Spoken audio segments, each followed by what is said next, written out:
Maranata, cenáculo. Quem está feliz com Jesus, agora é Deus, igreja. Está feliz mesmo, cenáculo? Dá uma salva de palmas para ele com alegria no coração, meus irmãos. Vai, cenáculo, com fé em nome de Jesus. Glórias ao nome do Altíssimo, do Soberano, que cremos que está aqui nesta noite. Deus abençoe todos os irmãos. Pode se assentar, amém, cenáculo? Que o nome do Senhor Jesus seja glorificado, exaltado aqui nesta noite. Amém. Pastor, eu quero agradecer, amém, ao meu Senhor por essa oportunidade que Ele me concedeu novamente de estar com esta igreja reunida aqui e ser, esse representante do Senhor que vai pregar essa palavra hoje aqui, que não me dá méritos, porque o mérito é do meu Senhor. Mas na condição de miserável, Deus há de ter misericórdia e fazer com que essa pregação hoje, amém, valorize aquilo que Jesus realmente representou por nós na cruz. E espero que os irmãos que estejam aqui neste culto hoje valorizem isso, amém, cenáculo?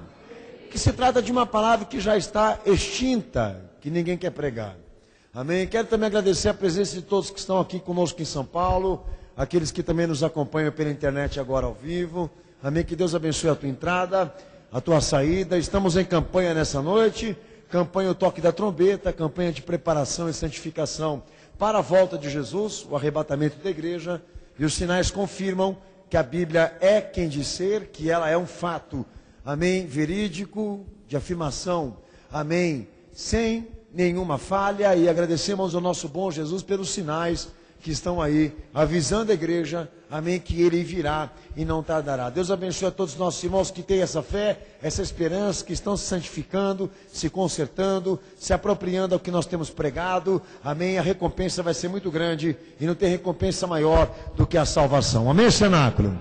Amém, Jesus? Amém. Pedirei ao obreiro, por favor, para pegar os avisos que o pastor eu vou dar, que esqueceram de mim aqui, Misael. Amém, acontece, o povo esquecer do pastor é o que mais acontece dentro da igreja. Bom, meus amados, pastor, eu quero já passar a anunciar aqui o principal de todos os avisos que eu tenho que dar, amém, lembrar a igreja Cenáculo da Fé que nós, amém, não acabamos a semana, ainda tem muito para fazer nessa semana ainda, a igreja, eu me refiro a ela. Amanhã, programa Hora da Verdade, às 5 da tarde, programa dessa igreja, estará sendo transmitida pela televisão, aqui em São Paulo, na capital. Amém, quem tem TV a cabo vai poder acompanhar. Amém, obrigado, filho. Quem não tem TV a cabo aqui em São Paulo, amém, vai poder ouvir pela internet, participar com a gente, conferir o que essa igreja está semeando por televisão, que é uma afronta, querendo ou não, para as outras igrejas que não querem pregar. Então, quem tem participado e conferido o que nós temos publicado ali, vai chegar nessa conclusão. Obviamente que muita gente vai se incomodar. E nós temos incomodado muitos setores, viu, irmãos? Orem por nós, para que Deus tenha misericórdia dessa igreja, desse ministério, para que ele se mantenha, pela misericórdia do Senhor, pregando, que é uma importância, amém, tremenda, fundamental, de que a mensagem não seja esquecida, ok? Orem por nós. Amanhã, 5 da tarde, pela televisão, programa Hora da Verdade, estarei lá pregando em nome de Jesus. No domingo de manhã, estaremos aqui de manhã, culto de geração só para membros, e doutrinação para aqueles que estão se preparando para serem membros dessa igreja. Vão estar sendo doutrinados aqui, amém, como é de costume nosso, amém. Todos aqueles que queiram se filiar a esse ministério, serem avaliados biblicamente, o que pensam, como vem Jesus, etc. Então todos que se inscreveram esse ano já estão comigo sendo trabalhados à luz da palavra, tá? Outra coisa importante, amanhã reuniões de ceifeiros aqui, às 8 da noite, ceifeiros, amém? Estejam preparados, amanhã à noite, 8 da noite, estamos reunidos aqui, amém? Página no Facebook, quem tem Facebook, quiser sempre estar por dentro do que a igreja está publicando, pregando, também querendo interagir, mandar um comunicado para o pastor, etc., que por e-mail, geralmente a gente tem muita dificuldade mesmo, devido exatamente a gente não poder estar sentado no computador todo o tempo que a gente gostaria, mas pelo Facebook mesmo eu tenho atendido muita gente, respondido muitas perguntas. Quem quiser, se sinta à vontade, porque nós estamos à disposição e a serviço disso mesmo, tá? Página no Facebook, Cenáculo da Fé para as Nações. Quem não tiver o Facebook, é bom você criar, porque você tem um grande motivo agora. E um apelo que eu fiz aos amados irmãos, essa semana mesmo agora, como prova do que eu venho falando para vocês, essa semana mesmo agora eu me deparei com uma matéria que me mandaram, do Lula sendo gravado dentro de um jatinho, comercial na campanha de 2012, e ele falando sem saber que estava sendo gravado, da intenção dele de implantar o socialismo no Brasil, que hoje já é um fato político confirmado e uma confirmação também do que Jesus revelou a essa igreja, amém, bem no início do mandato dele. E o indivíduo da publicação desse vídeo fez um apelo de que o que ele estava publicando estava sendo impedido pelo Facebook, só tendo 10% de poder de atingir as pessoas. Somente 10% de capacidade. E ele fazendo um apelo, imagine só. Se ele está fazendo um apelo por causa de um vídeo, você imagine nós pregando o que a gente prega e falando o que a gente prega. Então, irmãos, é importante que vocês compartilhem, curtam a página no Facebook dessa igreja, desse ministério, que é bíblica, evangelística, de conteúdo original, da parte de Deus, realmente para a humanidade, para que realmente essa mensagem se expanda, porque nós não temos, amém, irmão, gente torcendo pelo que a gente fala, não. E o sistema já é pro anticristo, e a gente sabe que eles não vão dar moleza para a igreja, com certeza não, amém, já estão controlando, amém, todo o conteúdo pela internet, se vocês não sabem, ok? Então eu estou fazendo um apelo aqui. Não esqueça que nós estamos com um projeto missionário, Jovens Pescadores de Almas, que é um projeto missionário dessa igreja, com jovens, obviamente, porque o título já fala. Quem não se inscreveu acima de 18 anos, se inscreva, porque a partir de julho nós iniciaremos aqui uma doutrinação, amém, uma especialização com esses jovens, para que eles sejam evangelistas, ok? Então quem tem acima de 18 anos e quer participar, independentemente do ministério evangélico, amém, será admitido, e nós, obviamente, vamos analisar o teu posicionamento, o questionário que você tem que também preencher. Se tudo estiver certinho, você vai participar. A partir de julho, numa data que nós não estipulamos ainda, esse propósito vai começar a ser feito.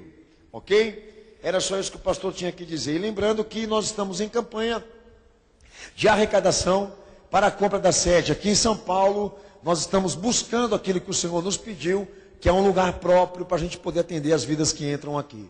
Amém? Os amados sabem que dinheiro não cai do céu. Como os anjos não vão pregar aqui nessa noite, a obra é feita de ações voluntárias, de dádivas humanas, como eu estou aqui representando a minha. Então espero em Jesus que você se solidarize, que você abra teu coração, se você ama essa igreja, para estender a mão e ajudar, amém, ela continuar a sua tarefa, a sua missão, nos propósitos que ela assumiu diante do Senhor. Não é loteria federal, não é campanha para quem quer ficar rico, tá? Que nós não promovemos isso aqui na igreja. À luz da palavra de Deus, nem pode fazer isso. Mas é uma campanha que exige a prova do teu amor, daquilo que você valoriza aqui dentro. Então esperamos em Cristo que essa igreja tenha uma importância na tua vida, como tem na minha também. Vamos ficar de pé. Amém? Você está com a Bíblia na mão, irmãos? Amém. Quantos irmãos, amém, se prepara pegando a tua Bíblia? Estamos ao vivo dia 4 de abril de 2014. Amém, já passamos o dia da mentira, mas o povo continua mentindo. Amém, estamos dia 4 de abril, ao vivo, direto da sede da Igreja Santa com a Fé em São Paulo. Transmissão para quem está pelo horadaverdade.com. Abrir o seu coração e deixar Jesus falar. Senaco, levanta a tua espada para o céu. Amém, meus irmãos? Em nome de Jesus, abre a tua boca e ora. Toda a igreja está orando e clamando ao Senhor. Meu Senhor, meu Salvador, nós te pedimos a tua graça, a tua misericórdia. Te pedimos, meu santo Senhor, meu santo Jesus, pela guarda da tua palavra. Estamos, meu Deus querido, debaixo da dispensação do teu Espírito. Estamos, meu Senhor, à disposição da tua fala. Queremos, meu santo, a tua luz. Sermos reprovados e revelados, meu Senhor, pela tua santa vontade. Eu imploro e lhe peço, meu santo, por aqueles que oram comigo agora. Te peço, meu Senhor, pela tua igreja na terra. Te peço, meu Senhor, pelos grupos de missão, de ceifeiros, de intercessores, de crentes fiéis ao teu nome, para que eles estejam, Senhor, preparados, santificados, estruturados, meu Senhor, na tua vontade, até o dia que o Senhor venha. Meu santo Senhor, eu te peço nesta hora, põe a tua espada desembanhada na tua igreja, queima o diabo, queima o pecado, queima a iniquidade, iniquidade. Queima, meu Senhor, no teu sangue toda manifestação contrária à mensagem da cruz, à mensagem do Senhor Jesus, do teu evangelho. Nós te pedimos no teu sangue, queima, Senhor, a iniquidade, a apostasia, a rebelião, a dureza, a soberba, a impenitência. Rando froderubiando ostéria, rando foderá posserevosta, ricanduriconsiribiconstéreo. Pelo teu sangue, meu santo, busca o pecador, busca aquele que está, meu Senhor, distante, aquele que está aprisionado, aquele que está encarcerado. No teu sangue nós te pedimos, no teu sangue nós te imploramos, meu Senhor, indicando a poderá postéria vequemiande frosda, a manacochile biconsivra. Visita, meu Senhor, a tua igreja, prepara ela para o dia da tua vinda, prepara ela para o dia da tua volta. Vai, meu Senhor, trabalhando nos corações, arrebatando, Senhor, a nossa consciência para sermos iluminados pela tua glória. Meu Santo Jesus, confirma as vestes brancas, confirma, Senhor, o nome escrito no livro da vida, confirma, meu Senhor, o teu propósito, confirma a tua presença aqui nesta noite, em nome de Jesus, pelo poder que há no sangue de Jesus. Amém. Quem crê diz amém. Quem crê dá glória a Deus, cenáculo. Abra a palavra de Deus então. Vamos ver 1 Coríntios capítulo 1, verso 17. A igreja abre esse texto. Amém. Enquanto os irmãos vão abrindo, testificando, confirmando. Amém. Estamos nesse dia 4/4, quinta-feira, dia 3. Botaram 4 aqui. Dia 3. Muito obrigado, meus irmãos. Por favor, não me deixem só. Amém. O aviso veio atrasado e eles já me colocam uma data que não existe. Vamos orar por aqueles irmãos que estão ali atrás. Eles estão muito emocionados. Vai ver o perfume do pastor. Né? Pode ser o perfume do pastor. Então hoje é dia 3, ratificando, dia 3 de abril, numa quinta-feira, estamos ao vivo, diretamente da sede daqui da Igreja Cenáculo da Fé, em São Paulo, para vocês, meus irmãos, que estão pelo horadaverdade.com, amém, aqueles que nos visitam, sejam bem-vindos, amém, os membros dessa igreja que estão aí pela internet, Deus abençoe todos os irmãos, um beijo, um abraço muito forte, aos demais convidados de Jesus, de outras igrejas evangélicas que estão aí conosco, de outras crenças, não importa, a palavra vai ser a mesma para você, amém, estamos dia 3/4 ao vivo, vamos ler a palavra de 1 Coríntios, capítulo 1, verso 17. A igreja atenta ao que vai ser lido. Pois Cristo enviou-me não para batizar, mas para evangelizar. Não com sabedoria de palavras, mas para que a cruz, me perdoem, de Cristo não se faça vã. Pois a palavra da cruz é loucura para os que perecem, mas para nós que somos salvos é o poder de Deus. Pois está escrito: destruirei a sabedoria dos sábios e aniquilarei a inteligência dos inteligentes. Amém, cenáculo? Amém. E Deus faz isso. Quem crê nesta palavra da glória a Deus? Quem crê da glória a Jesus, cenáculo? Pode estar sentado. Deus abençoe toda a igreja em nome de Jesus.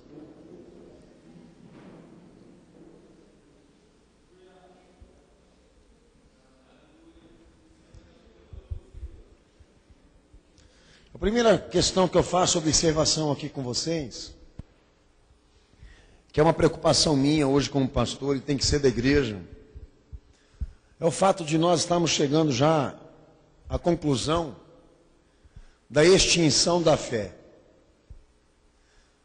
E isso se deve ao fator da sociedade já ter sido cristianizada, não importa se de origem cristã ou de origem espúria, venenosa, não interessa.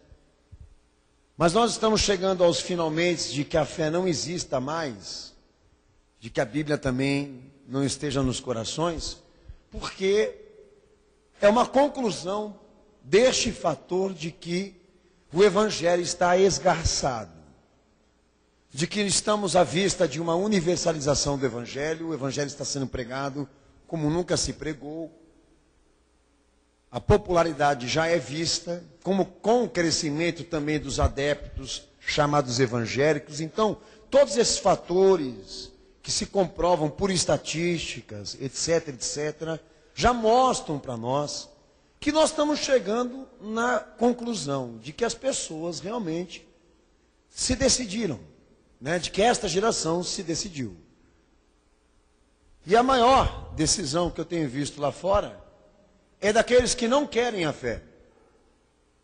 É o fator exatamente daqueles que proclamam uma nova era, proclamam um novo mundo, da qual Jesus ou o cristianismo não participa. Isso já é comprovação. Isso já é um fator comprovado. E além dessa questão de nós estarmos perto da extinção da fé, o fator de que a igreja também não quer reagir em relação a isso. E se deu, por influência, para que isso aconteça mais rápido ainda. Porque ela não prega, ela não denuncia, ela não apresenta a palavra de Deus diante da sociedade atual. Não prega o que tem que pregar.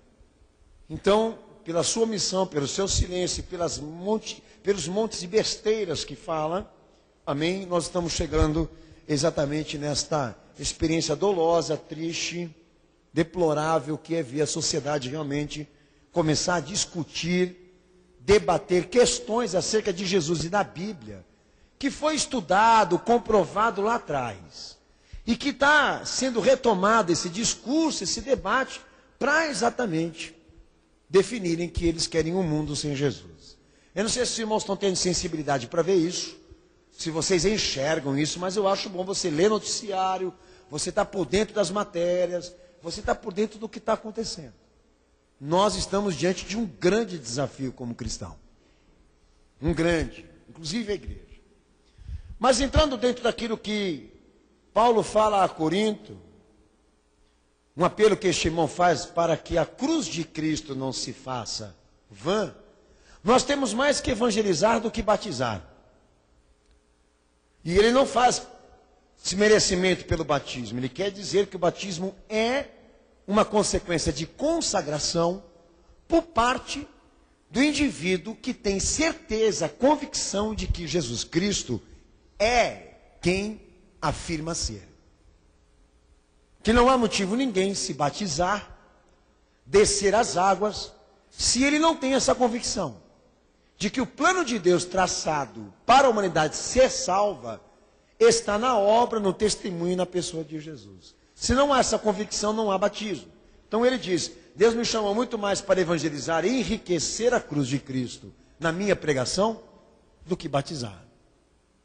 E chega exatamente a questão de que a cruz de Jesus se tornaria para muitos um motivo de loucura. Ele coloca a cruz de Cristo como sendo, para muitos, uma verdade confundida, uma mensagem não entendida. Por que Paulo ele fala que a cruz de Cristo é loucura para aqueles que estão no pecado? Ou para aqueles que estão descrentes? Porque não querem crer, óbvio. Porque uma coisa muito importante na questão da cruz de Cristo, ou seja, do seu testemunho, do seu padecimento e da sua morte. Que na cruz de Jesus tem um ponto cego. E eu vou dizer para você qual é. Até ele usa uma expressão cujo judeus buscam sinais e gregos sabedoria. E essa expressão que ele usa é exatamente para explicar esse ponto cego na cruz de Jesus. Fato dos homens se confundirem com um termo da cruz, que não tem comprovação material, histórica, arqueológica, que é exatamente a questão da natureza de Jesus, da onde ele veio, quem de fato é ele.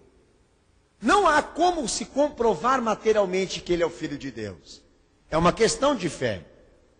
Se nós entrarmos no mérito da onde ele veio, da sua verdadeira origem e identidade, nós entramos exatamente no campo da fé. Ou seja, quem admite, admite porque o Espírito Santo convenceu, porque ele crê, mesmo não tendo uma prova material de que Jesus nasceu de maneira virginal, ou seja, de uma semente divina, não de uma semente humana. E é uma questão de fé, porque não tem prova material, e volto a dizer. Mas, querer negar a existência de Jesus é querer negar a história. Querer negar a crucificação é uma questão idiota, porque há comprovações materiais para dizer Jesus existe, como também ele morreu, como a Bíblia fala. Nós não podemos lhe convencer, porque quem convence é o Espírito Santo, de que Jesus é o Filho de Deus. Mas nós podemos lhe afirmar, com todas as provas, as mais possíveis, de que Jesus não é uma mitologia, como a sua crucificação não é uma ficção. Mas hoje eu me vejo sendo desafiado a debater ou a comprovar questões que a história fala, não a fé. Que a história diz, isso que a Bíblia está dizendo é um fato. Nós poderíamos hoje estar dedicados exatamente a dizer o seguinte: queridos, vamos buscar essa fé. Crer que Jesus é a oferta inculpável, santa, imarcessível, gloriosa de Deus, que não tem pecado, mancha. Por quê? Porque essa é a natureza que a Bíblia me prega, que Jesus, na verdade, representa para a nossa salvação. Então nós estaremos evoluindo, nos dedicarmos exatamente a levar as almas que entram dentro da igreja para os braços de um Jesus cujo não tem pecado, cujo não tem natureza pecaminosa, cujo não tem comprometimentos como nós. Até porque Deus não poderia resgatar a humanidade com um pecador. Era necessário que ele fizesse a substituição, um justo por injustos, um santo por pecadores, para que se cumprisse o messianismo real. Mas, irmãos, a coisa está tão feia, tão precária, que os homens estão passando a ter a audácia de dizer que a crucificação de Jesus, ou a cruz de Cristo, não é um fato comprovado, irmãos. Como eu tenho recebido também, constantemente, tenho visto alegações por parte de setores aí fora, e tem muito seguidor disso, de que Jesus não existiria, de que ele seria uma criação ideológica por parte daqueles que se dizem seus seguidores, e eu me refiro aos apóstolos aqui. Então, quando se entra na questão da cruz de Jesus e da existência concreta do homem Jesus, nós estamos contra a história se nós dissermos que isso não existe, tá? Não é uma questão de fé. Você vai ter que tolerar ele como história, como um fato histórico. Se você não entregou a tua vida para Jesus, é uma questão de fé. Mas se você não entregou a sua vida a ele, por não ter comprovações de existência, de obra, testemunho real, eu lhe considero um idiota, um ignorante. Me desculpe aqui a referência, e eu faço questão de dizer que deve servir para quem deve servir.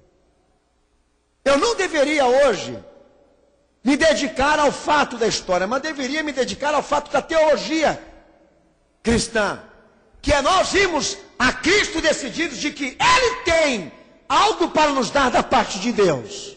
E como disse aqui, sem comprometimento e sem mancha. Mas antes de entrar na questão da cruz de Cristo e por que muitos se debatem com ela, amém? Eu lhe dizia aqui que a questão da crucificação não é um ponto cego. Pelo contrário, a crucificação, ou a cruz, o método, o uso da crucificação, é uma questão pré-histórica. Esses dias eu me deparei com uma matéria que um cara dizia exatamente, não sei agora o nome do jornalista, mas era uma revista religiosa, que ele fazia o levantamento dos 13 livros apócrifos que estão na Bíblia Católica. E ele dizia que esses 13 livros não foram aceitos pelo protestantismo. Veja só, é uma outra idiotice. Porque a canonização da Bíblia Sagrada, os livros que foram colocados aí, o critério da união desses livros não partiu de cristãos. Partiu de estudiosos. De um grupo de pensadores, de homens dotados, e obviamente a gente aqui não tem esse perfil, que chegaram exatamente ao seguinte parecer: de que existiam certos livros, ou um número de livros certos, que tinham harmonização. A Bíblia é isso. Então nós vamos juntar todos os livros harmonizados do Novo Testamento e vamos extrair, tirar aqueles que não estão em conformidade. Por isso, passou a existir os livros espúrios, não canônicos, porque se tratam exatamente de livros que não têm harmonização nenhuma com aquilo que a Bíblia condiz. Nem pensamento, nem doutrina, nem nada. Então quer dizer, não parte de crentes protestantes a posição de não ler livros que não têm origem. Parte exatamente do estudo da historicidade da Bíblia. Não tem nada de fanatismo com essa coisa. O que na verdade tem aí na Bíblia Sagrada é uma assinatura de gente que chegou nessa conclusão. Estes livros foram escritos pelos apóstolos. Estes livros se harmonizam com o Antigo Testamento. Estes livros não têm elucidação e escrita particular, porque eles se encaixam, se costuram. Mas quanto àqueles outros 13, eles não podem estar aqui. E essa conclusão, volta a dizer, não foi da igreja. Tá? Então, para você que não dá mérito para a Bíblia, eu acho melhor você se informar. Mas daí o idiota acredita nisso que eu estou falando, que o critério da canonização é uma coisa respeitosa, mas ele levanta o dedo e aponta para os 13, que não tem mérito nenhum, que muitos já foi comprovado conspiração, que muitos textos ali, apócrifos, já foram comprovados que têm origem dentro do maometismo. Mas eles querem apontar o dedo para lá, aonde realmente não tem a sagrada revelação de Deus, porque o Jesus que se narra lá, que se prega lá, é óbvio, ele é muito mais atraente para esse mundo pecaminoso do que este que a Bíblia Sagrada prega.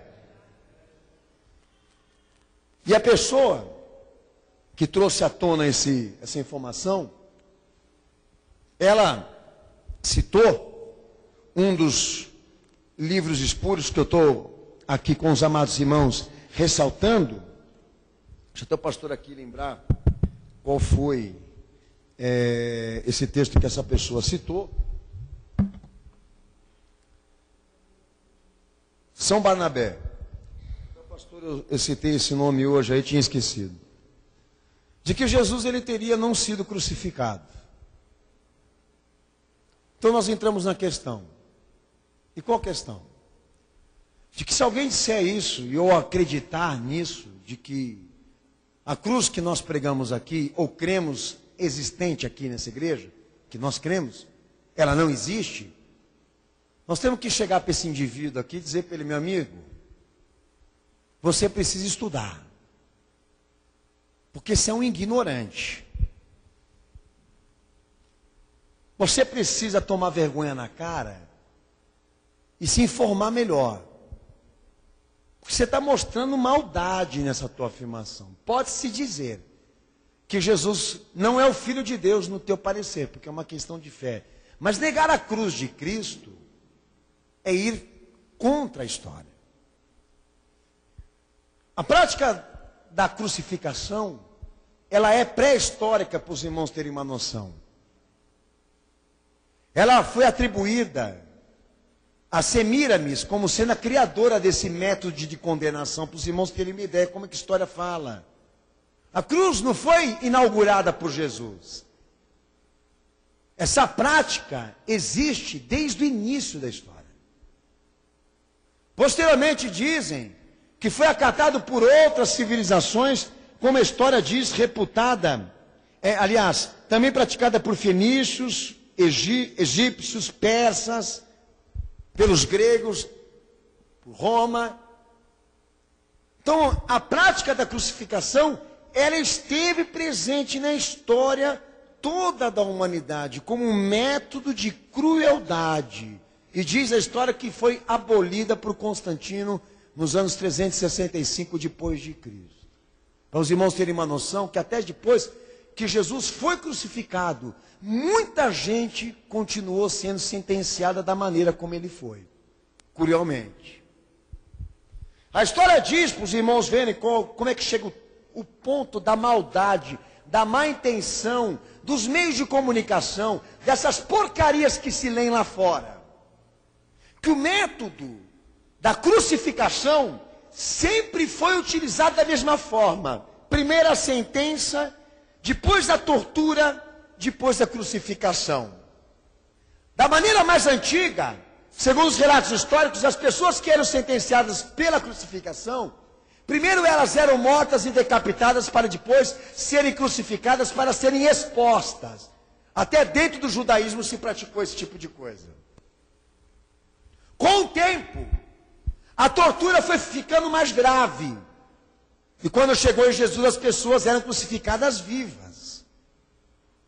Aquilo que a Bíblia relata acerca de Jesus, amém, foi praticado não só com ele, mas com muitos, que segundo a tradição, a pessoa que era julgada a sentença da crucificação, sendo a sentença mais cruel e dolorosa, ela era submetida a flagelos, torturas do tipo o açoite com tiras de couro, que nas pontas levavam osso e estilhaços de aço.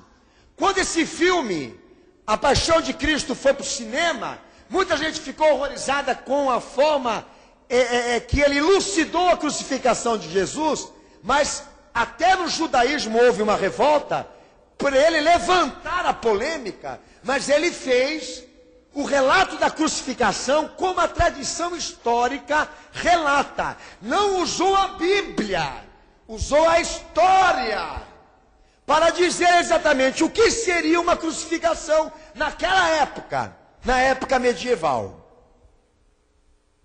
Então, quando a Bíblia fala, ela não está te enganando. Quando a palavra prega uma versão, entra num tema, em um tipo de afirmação, ela tem como comprovar. Se ela entrar na questão espiritual, daí tem vista da fé. Daí você é desafiado a crer mesmo não tendo matéria para isso. Mas no que eu estou tratando aqui, não é para ser dúvida de ninguém aqui dessa igreja hoje, que eu tenho como regressão quem duvida esse tipo de coisa.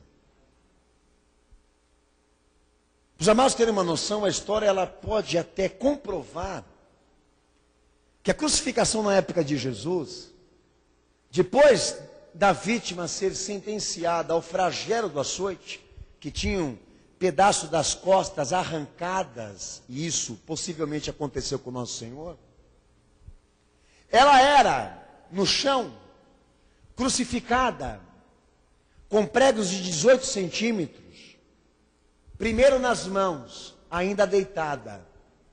E para o peso do corpo da vítima não fazer com que o corpo caísse da cruz, ou seja, com que o seu peso, inclusive, não quebrasse os ossos, os pés tinham que ser crucificados também.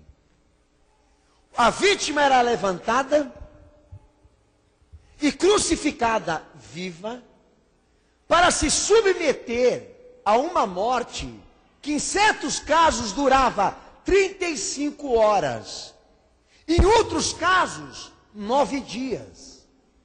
E por isso que os romanos faziam guarda na crucificação de Jesus, porque aquela morte era tão dolorosa que eles esperavam a pessoa morrer de fome e agonia.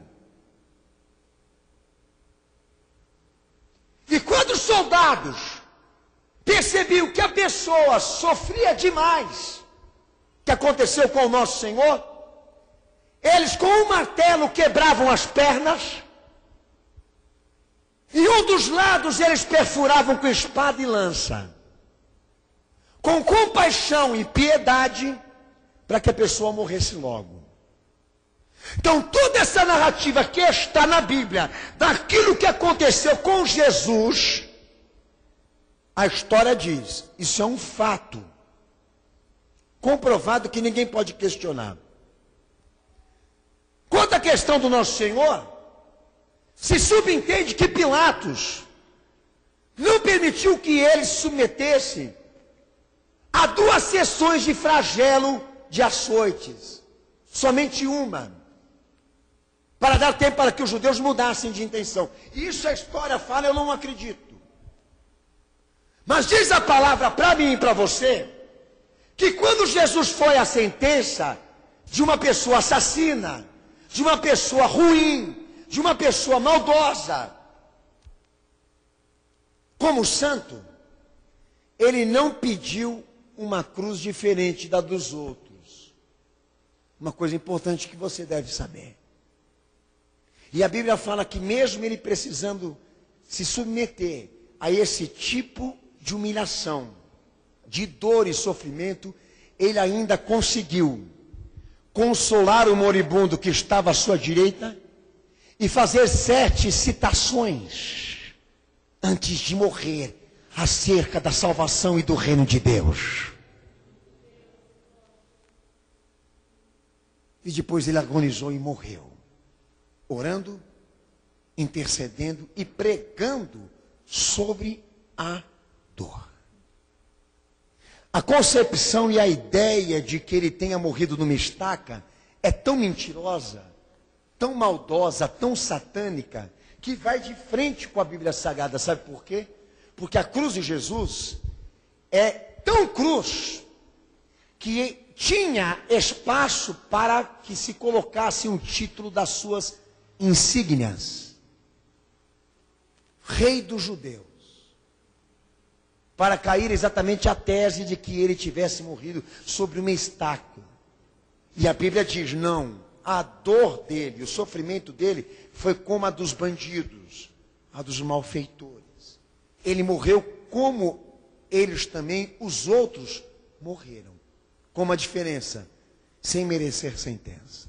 Amados irmãos, diz a história que eles crucificavam tanta gente que faltava madeira e espaço para a cruz. Para os amados terem noção de como era utilizado essa sentença.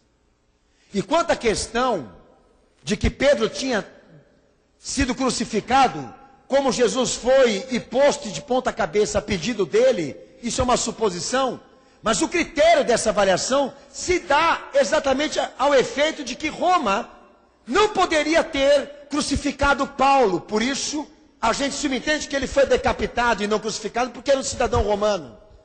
Mas quanto a Pedro, se dá o entendimento de que ele foi crucificado.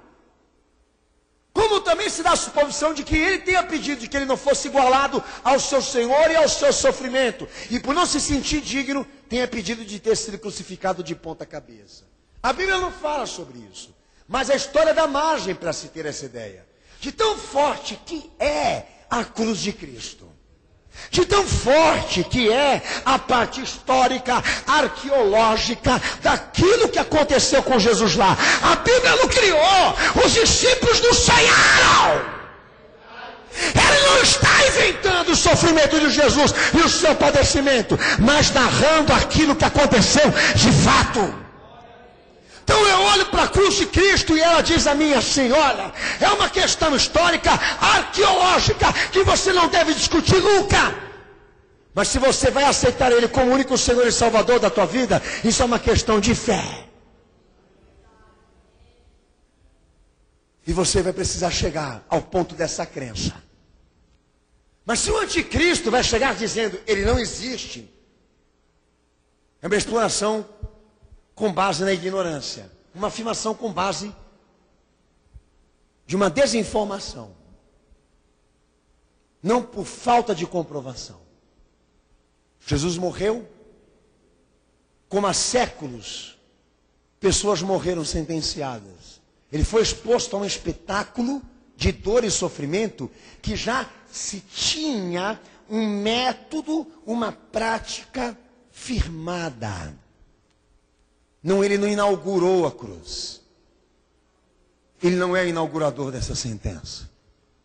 Mas quando a Bíblia nos fala o Cristo crucificado, a Bíblia Sagrada está dizendo o seguinte, que ele é diferente dos outros. Por quê?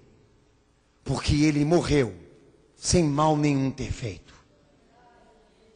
morreu sentenciado com a morte de um bandido, como santo de Deus. Então faça a diferença.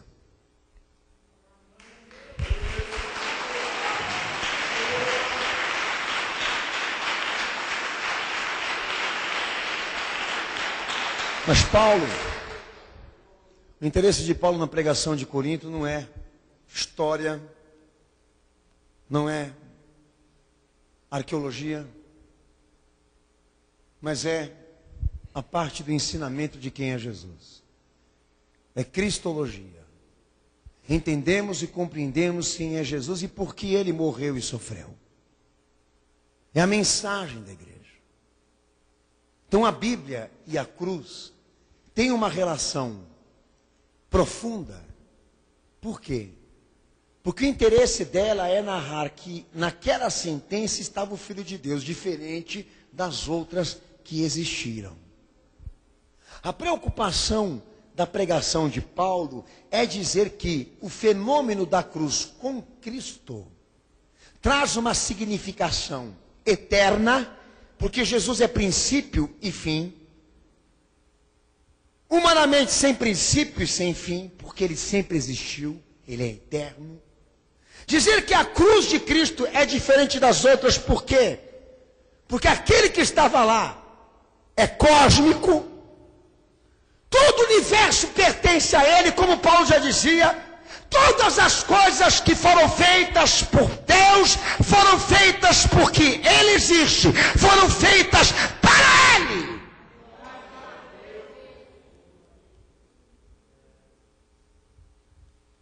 O interesse de Paulo também seria a questão da sua natureza, que na teologia se chama soteriologia. Ou seja, aquele que estava lá é o Filho de Deus, porque a sua natureza não é daqui.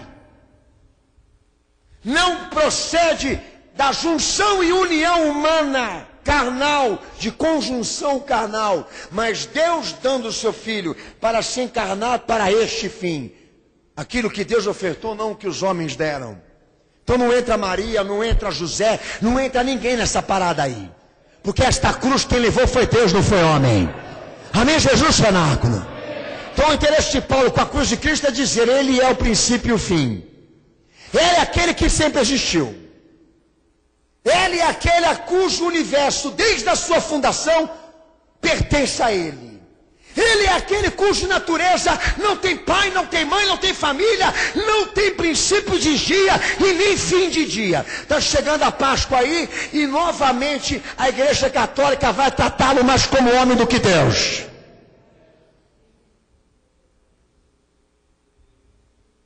Então a cruz de Cristo, irmãos, e a Bíblia relacionada a isso, passa exatamente a tratar o vocábulo cruz, ou a expressão cruz, na Bíblia, como sendo uma mensagem poderosa de Deus para a humanidade, cujo, para aqueles que estão no pecado e na incredulidade, é escândalo.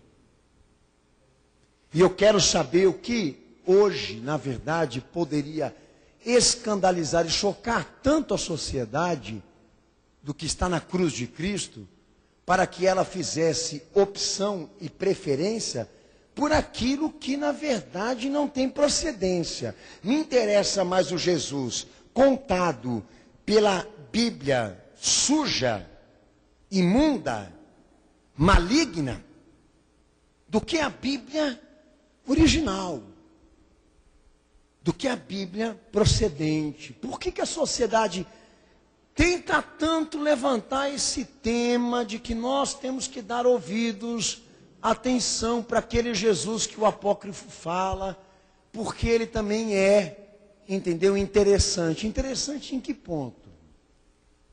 E eu vou fazer alguns levantamentos com vocês aqui pelo Espírito Santo. Por que a sociedade nesse exato momento odeia tanto a cruz de Cristo? E a parte dos homens sábios e inteligentes de quererem exatamente tornar Jesus uma mitologia, tá, irmãos? Texto de 1 João 3,16. Leia bem alto esse texto. Bem alto. Pode ler, cenáculo. 1 João 3,16, vai.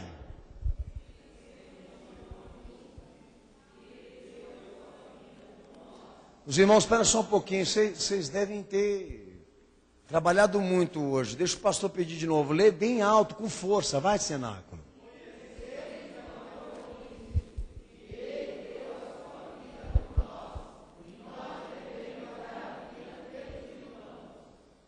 O que a cruz de Jesus prega? O que ela fala? Expressão utilizada por João e Paulo também deu motivo para a loucura daqueles que estão no pecado. Que o pêndulo da morte de Cristo é o pecado. Somos nós. Quantas gerações que muitos não imaginavam e pensavam foram educados na ideia de que os culpados da morte de Jesus fossem judeus.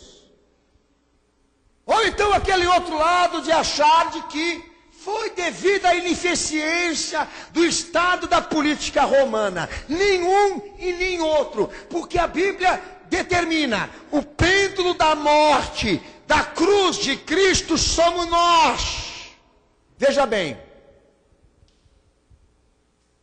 Passamos exatamente a dar uma razão. Porque muitos não toleram a subordinação da mensagem do Calvário, porque eles vão precisar conviver com a ideia, com o pensamento de que eles são culpados da morte de Jesus, todos nós, porque ele morreu pelos nossos pecados, ele morreu por nós sermos pecadores. Deus dá uma razão à morte do seu filho na cruz, o fato de ele ter permitido que o seu filho se submetesse ao flagelo da época e da maior sentença, nós pecadores. Então, se a partir do momento eu começar a ter a convivência com Jesus, que não morreu crucificado, não padeceu e teve uma ascensão sem cruz, obviamente, não serei confrontado com essa verdade ou então com esse amor que Deus nos amou. A culpa, hoje, para a sociedade é terrorismo. Se sentir culpado hoje para a sociedade é terrorismo espiritual. Mas Paulo diz que a cruz de Cristo na Bíblia está sendo usada para descrever a sumária do Evangelho da salvação. Para dizer exatamente o quanto Deus nos amou e o quanto Ele quer nos salvar. Então, para isso, Ele nos leva aonde seu Filho sofreu, aonde Ele padeceu, aonde Ele morreu. Então, não é para fazer teatro com isso, nem filme em Hollywood. Mas exatamente fazer o quê? Consciência.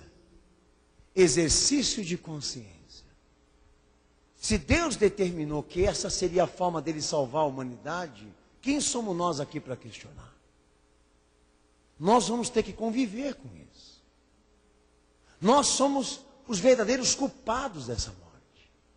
A verdadeira razão do sofrimento do Filho de Deus. E nós vamos aqui hoje criar uma rota de fuga para não sentirmos essa culpa e também a exigência do nosso arrependimento. Você vai ter esse pensamento covarde? Porque para mim esse tipo de saída é covarde. Você vai contra a história, você vai contra as comprovações materiais, como eu já usei bem nessa pregação aqui, e contra a fé. Porque Deus quer comprovar o seu amor. Deus quer comprovar a sua salvação. E a morte do filho dele não é uma coisa interessante. É fundamental. Porque se isso não tivesse acontecido lá, como muitos estão falando agora, nós não teríamos chance nenhuma aqui. Porque a Bíblia leva em conta que o homem não nasce com Deus. A Bíblia leva em conta que o homem tem Deus a partir do encontro dele com Cristo. Não é essa baboseira que se prega lá fora. Por isso que o mundo conspira, vai em busca de lixo na leitura. Porque eles, na verdade, querem se consolar. Mas se consolar com gente maldosa. Mas aqui nesta igreja hoje, o Espírito Santo lhe aponta lá para Jesus aonde ele foi castigado, porque ele quer que você reconheça, porque ele quer que você o eleja, porque ele quer que você o admita. E admitindo Jesus é dizer: eu sou a razão da sua morte. Ele morreu por mim também. Põe a mão no teu coração e diz: Jesus morreu por mim. Ele foi crucificado por minha causa. Sofreu por causa do meu pecado. Morreu para me dar vida, perdão, salvação, condição que eu não tinha merecimento algum, mérito algum. Por isso que você está aqui hoje, lindão. Essa cadeira que você está sentado aí, Jesus pagou por ela. E você está aprendendo hoje aqui, primeiro, de que você não se tornou cristão porque você é um idiota, porque foi a última coisa que te sobrou. Você se tornou cristão porque é o único caminho que salva. Entenda! Porque é a única forma que Deus tem para te resgatar. Jesus não está disputando glória com santo nenhum. Ele não precisa. Porque o que ele te deu, santo nenhum que você já dobrou o teu joelho, deu para você. Mas porque você é um cabeça dura, não entra.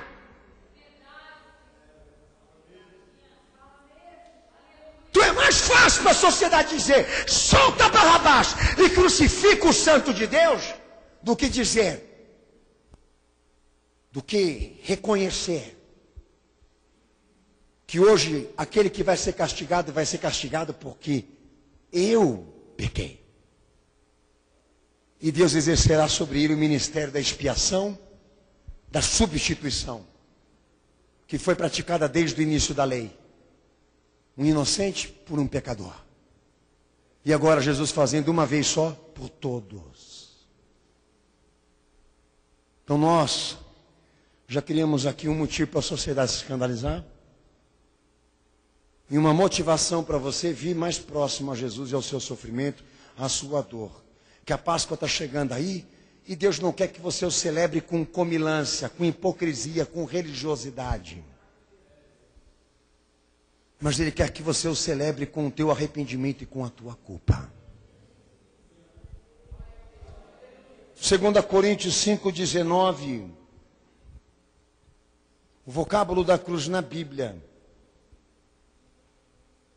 relaciona propósito de reconciliação. A igreja lê o texto e eu falo o que Deus está querendo falar. Pode ler o texto, 2 Coríntios 5,19. Vai, cenáculo.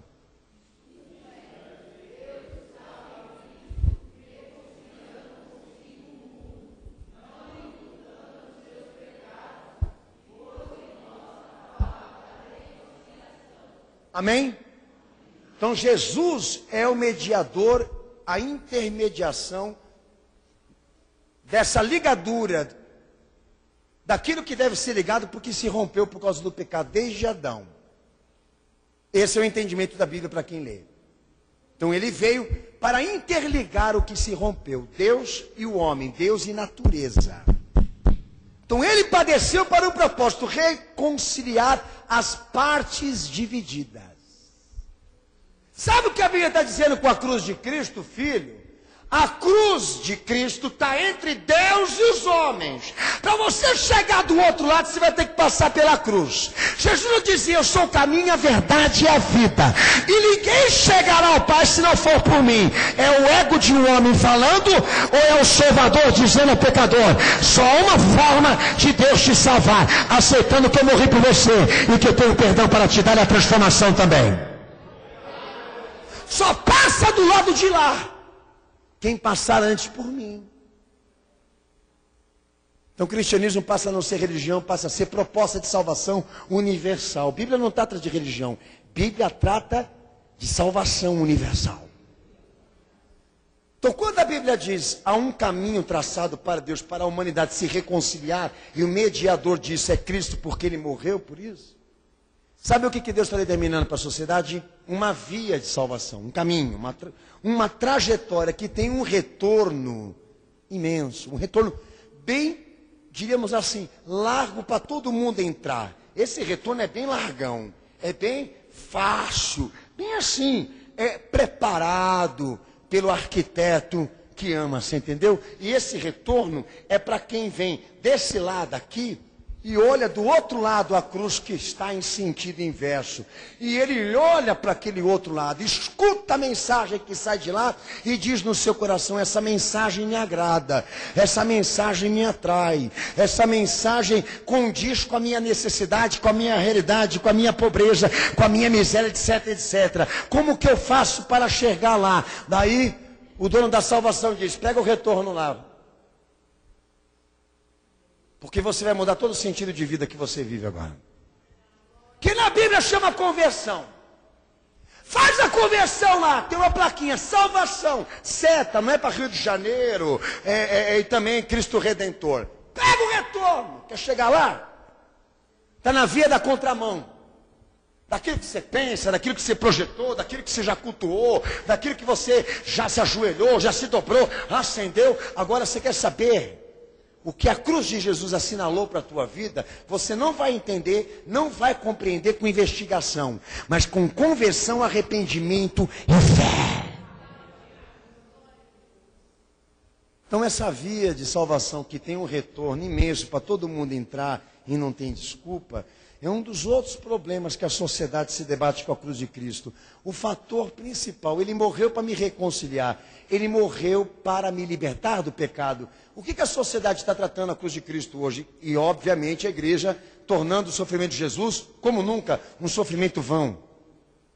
Jesus morreu para dar riqueza, Jesus morreu para dar virilidade, Jesus morreu para dar fama, Jesus morreu para colocar gente na ápice do poder ou na ápice da glória, da exaltação própria, dos sonhos conquistados e realizados. Filha, a cruz de Cristo não tem propósito ideológico, nem materialista.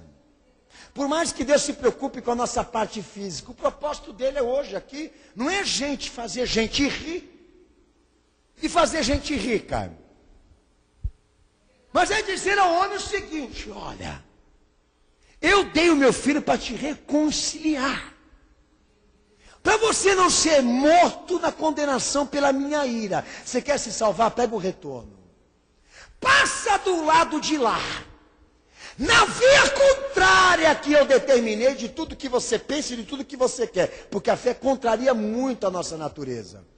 Cai de joelhos no chão, diante da onde ele foi imolado, humilhado e crucificado, e se renda. Aceite, o pêndulo dessa morte é você. Então é mais fácil realmente eu acreditar nos textos de Barnabé, que diz que não é de Barnabé, óbvio, que dizem que Jesus realmente não morreu crucificado, porque consola aqueles que não querem se converter, ameniza os impactos de Deus, entendeu? Como é que você vai dormir hoje depois que você veio aqui nessa igreja? Vai ser a noite mais difícil que você vai ter hoje, em toda a tua vida, aliás, porque hoje você vai dormir com a cabeça muito pesada, anos vividos, sem olhar para o lugar que Deus quer que você olhe. Você ignorou há anos isso. Passou, viu a cruz no hospital, viu a cruz no presídio, viu a cruz no Rio de Janeiro, viu cruz para tudo quanto é lado, mas nunca entendeu a mensagem daquilo que sai de lá. E o que Deus quer e requer daquilo que aconteceu na cruz, com Jesus. Texto de Hebreus 12, verso 2.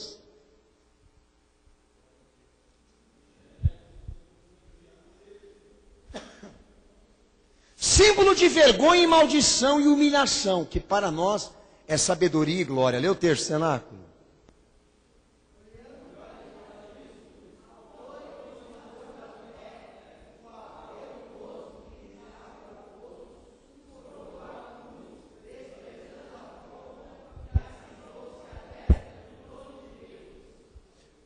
A Amém, cenáculo? O que aconteceu ali não é símbolo de vergonha, não é símbolo de maldição como era para os judeus. Aí entra a indagação: se você é rei, se você é o filho de Deus, como você afirma, salva-te a ti mesmo. Ele não podia se salvar. Ele estava lá para cumprir a meta da substituição. Mas os judeus o indagavam, porque a cruz para o judaísmo era um sinal de maldição. Para os gregos e romanos, a cruz simbolizava um voto, uma representação de fraqueza, de impotência. Porque para eles, em pura ascensão e glória naquela época, um homem não se mostrava rei, nem senhor e nem Deus morrendo daquele jeito. Mas dentro de um reino, de um palácio, cheio e coberto de soldados, não é assim? Mas Paulo diz assim: enquanto a cruz para os judeus é maldição, e para os gregos símbolo de fraqueza, para nós, sabedoria e glória. Enquanto muitos olham para lá e se confundem com a verdade de Deus, nós cremos que a cruz de Cristo é o poder de Deus. Na camarasterra poterás enerios da manegai.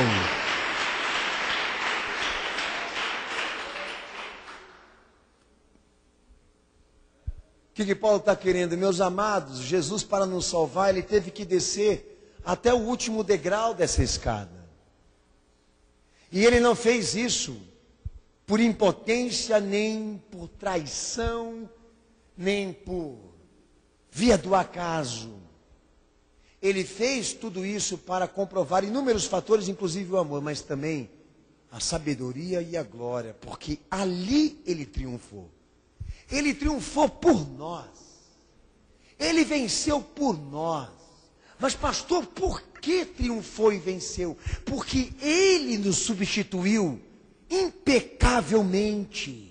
Diferente de Adão e Eva, que se entregaram ao diabo, ao pecado e à tentação, ele venceu o pecado.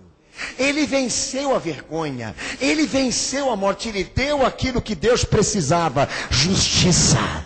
Justiça para esmagar a cabeça do diabo, vencer o pecado e trazer de volta aqueles que estão sem pastor, aqueles que estão sem vida, sem salvação, aquele que veio buscar o que está perdido. A cruz de Cristo me diz: ele veio buscar aquele que está sem pastor, aquele que está perdido. Então quando eu olho para lá, eu não vejo sofrimento, dor e humilhação só, eu vejo glória, sabedoria e vitória, porque aquele que foi crucificado não morreu, mas está vivo e assinalou na glória de Deus um novo céu e uma nova terra para aqueles que são fiéis. E um dia vai voltar para buscar a igreja dele. Pra cá poderá esta. Aleluia. É como se Paulo dissesse: amados, para nós a cruz de Cristo é glória, é o poder. Sabe por quê? Porque nós adoramos aqui, servimos aqui um Jesus vivo, presente, que está à destra do Pai, intercedendo por nós, clamando por nós, lutando pela nossa salvação ainda, para não deixar que muitos aqui caiam da fé, caiam na incerteza, nas desconfianças. Ele alimentando a sua igreja, suprindo a sua igreja, suprindo aqueles que confiam nele. Ele continua vencendo, triunfando sobre a morte, sobre o pecado, sobre a cruz, sobre a sentença. Então, quando a sociedade recebe essa informação de que nós conhecemos Jesus descendo até o último degrau, ou seja, indo a fundo no porquê ele se humilhou, no porquê que ele foi exposto como foi exposto, e Deus não interferiu. Nosso caminho de volta vai ser bem melhor. Subiremos esses degraus certos de que a gente não errou aceitando Jesus, de que nós acertamos. Não é a história de um fraco, mas a história de um homem que teve que abrir mão do seu reino, de uma pessoa que teve que abrir mão do direito de um divino para se fazer servo de todos e lavar os pés até de gente que não merece. Entendeu? É essa a tua dor? De saber que para que você tenha um encontro com Jesus, você vai ter que descer os degraus que ele desceu? E quantos degraus você desceu para ter um encontro com Cristo? Até que ponto você se humilhou? Até que ponto você se entregou? Como ele se entregou por nós? E no texto de Mateus, aliás, me perdoem, irmãos. Texto de Mateus, Marcos também, Lucas, Mateus 10, 38, Marcos 8, 34, Lucas 14, 27, a Bíblia trata que a cruz de Cristo também é a virtude que compartilha de seu exemplo do que ele realizou por nós. E Jesus passa a tornar a cruz dele o símbolo da união dele com o seu discípulo. Mateus 10, 38, lê.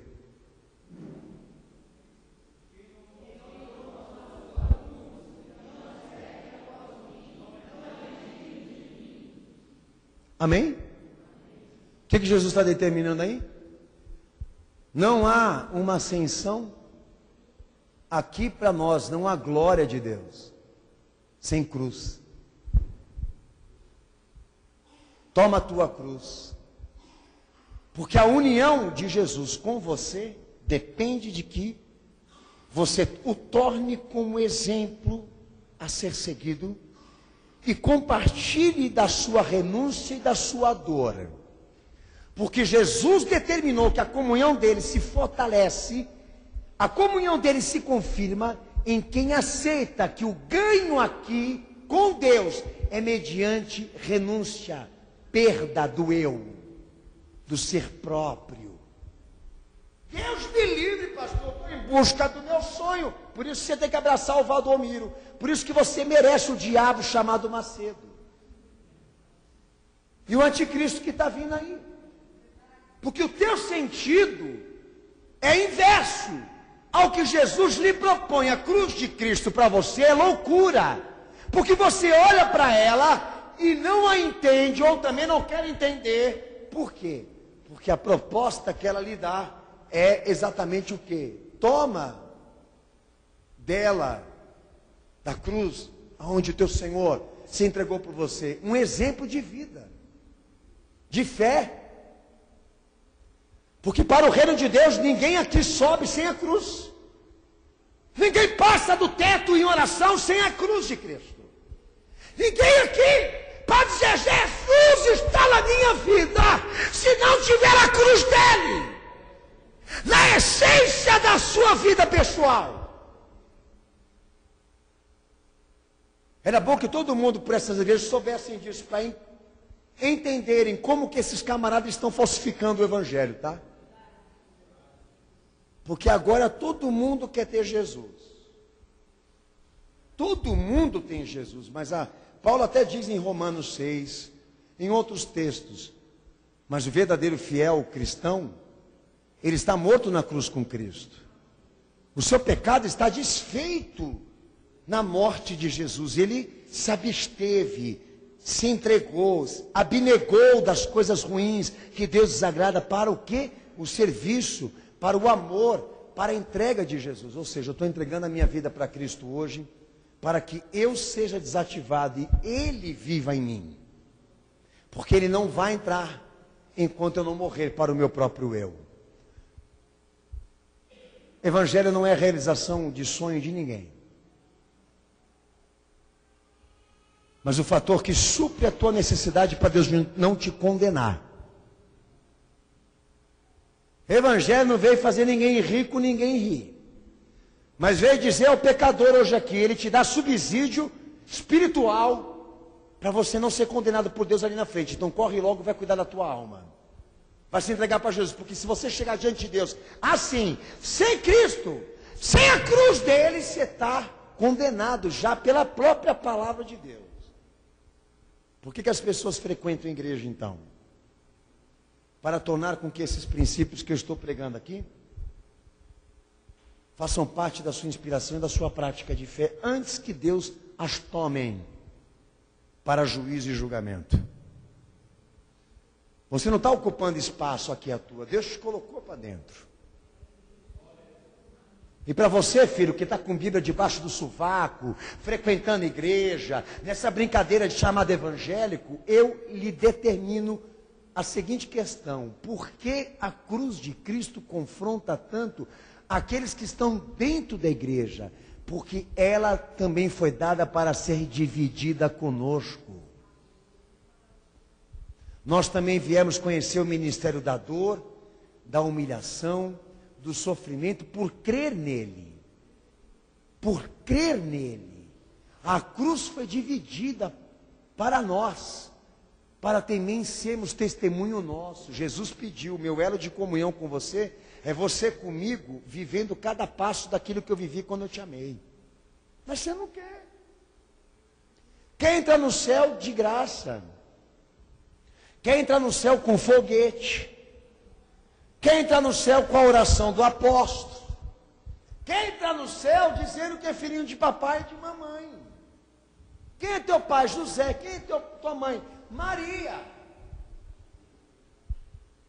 Esse é o conceito cultural, mas bíblico.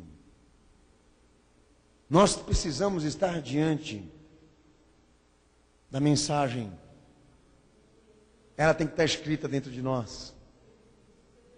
E não pode ser loucura para nenhum de nós.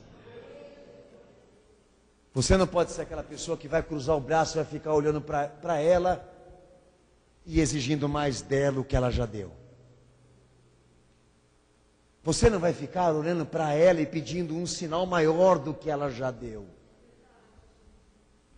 Você vai se dobrar diante dela, porque ela vai lhe dizer: aqui Jesus te amou, sofreu por você para te salvar. Renda-se. Renda-se a essa mensagem. Você precisa da graça e da misericórdia de Cristo para se salvar. Para Deus não basta dizer sou bom, não basta dizer fiz coisas boas. Quem crê nele tem a vida, quem não crê nele já está condenado. Nós poderíamos estar desenvolvendo muito mais ainda a fé nos dias de hoje, mas não estamos o quê? Por quê? Porque muita gente entregue.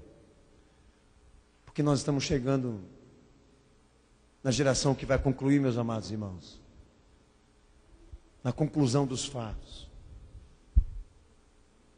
E nós somos essa geração que vai pôr o ponto final nessa história. Do quanto o cristianismo valeu a pena, entendeu? Mas você pode ter certeza de uma coisa para encerrar aqui. Você não vai conseguir fugir. Não tem esconderijo. Não tem esconderijo nessa terra, nem no outro mundo, que nos afaste dessa verdade ou nos esconda dessa luz. Uma hora ou outra Deus vai te pegar, vai pegar a tua família, vai trazê-los com um anzol no nariz, para dizer a eles o que eles correram a vida toda, negaram a vida toda. E muitos que você vê hoje já estão no inferno te esperando lá, se você continuar negando a cruz de Cristo na tua vida.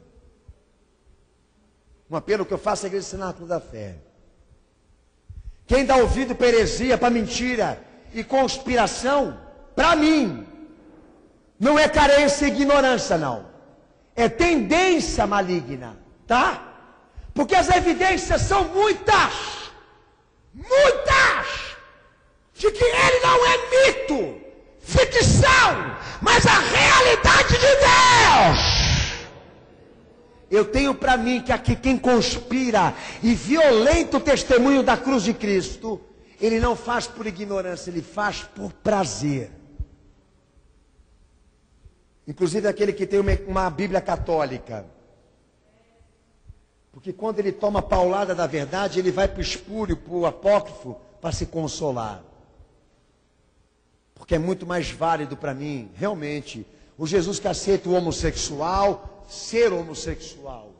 O adúltero e o segundo casamento é mais convincente para a sociedade que quer ser consolada no pecado. Então eles querem o Jesus da Maria Madalena. Eles querem o Jesus que criou uma família escondida e está lá agora, os documentos no Vaticano. Nossa, eles estão guardando secretamente documentos que confirmam que Jesus tem uma linhagem, que ele transou. E eu vou confiar no Papa, filho, em Roma. Vou dar crédito para assassino que esquartejou. Você viu o que fizeram com Tiradentes? Eles cansaram de fazer com eles mesmos, entre a irmandade, esquartejar quem não obedecia à igreja, queimar quem não obedecia à igreja, crucificar quem não obedecia à igreja. E agora entra o Francisquinho com essa cara de neném, de bebê, de tchuki-tchuki-tchuki. Eu não me engano não, filho, de Roma só sai prostituta, mas da cruz de Cristo só sai a luz de Deus. Vem para ela. Ô pastor, qual o segredo da bênção de Deus na nossa vida? Aceite, você é culpado. Aceite, você precisa da graça de Jesus para você se salvar. Aceite. O ponto inicial do teu começo com Deus está onde o filho dele foi crucificado por você. Sabedoria e glória na cruz de Cristo, irmão. Essa é a nossa inteligência, a nossa capacidade, entendermos das coisas que Deus revela. Não compreender o que o mundo quer. Abaixa tua cabeça e fecha teus olhos.